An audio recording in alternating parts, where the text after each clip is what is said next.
Det var ikke en selvfølge at spise sig mæt hver dag i 1930'erne, da de havde oplevet 1930'ernes desperation samt den 2. verdenskrigs usikkerhed og hjælpeløshed.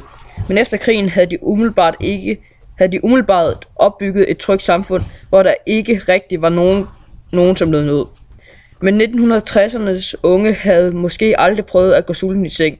Der er sikkert nogle af de unge, som har oplevet krigen, da de var små.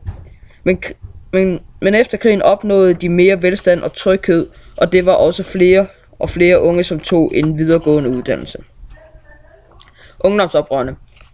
I USA tog ungdomsoprøret først form i borgerrettighedsbevægelsen mod racediskrimination. Sydstaterne og Europa var bevægelsen imod atomoprustningen forløber for oprøret.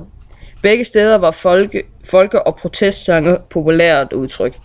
De unge skilte sig ud fra deres forældre ved at lave deres egen mode. For eksempel kædeldragter, som ofte var regnbuefarvet, og mændene lavede deres hår vokse så langt, og deres skæg var for at provokere de andre borgere, at vise, at de har deres egen mening. Nogle betegnede sig som provoer, og andre kaldte sig for hippier. Ofte var ungdomsoprørerne helt andre oprør, som for eksempel Che Guevara. En del af ungdomsoprøret var studentoprøret. Først brød det ud i USA, men siden spredte det sig hurtigt til Europa. Ligeledes på det kulturelle område bredte ungdomsoprøret inden for litteratur, billedkunst, teater, film med videre blev det nedbrudt grænser for, hvad der var muligt og tilladeligt.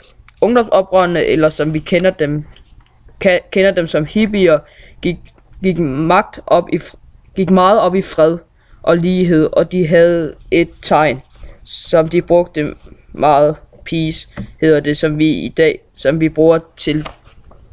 vi bruger lidt i dag. Men sammenhængen med hippierne og fred. Da vi kender 1960'erne for deres farvede tøjstil og deres væremode, at hvis man ikke nåede det i dag, så nåede man det sikkert i morgen. Fra midt i 60'erne opstod i USA og Europa en ungdomskultur omkring det elektriske rockmusik, hash, LSD, langt hår for mænd samt en kollektiv samliv uden for samfundets gængse normer og mål. Det nye musik spredte budskabet Make Love Not War, og hippierne i San Francisco High Asbury kvarter blev med deres frie kollektiv liv anarkistiske politikere og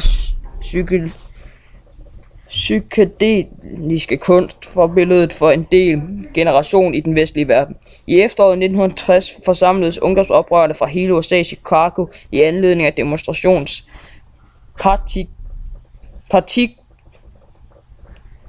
anvendte for at demonstrere mod Vietnamkrigen, hvilket førte til nærmest borgerkrigslignende tilstande.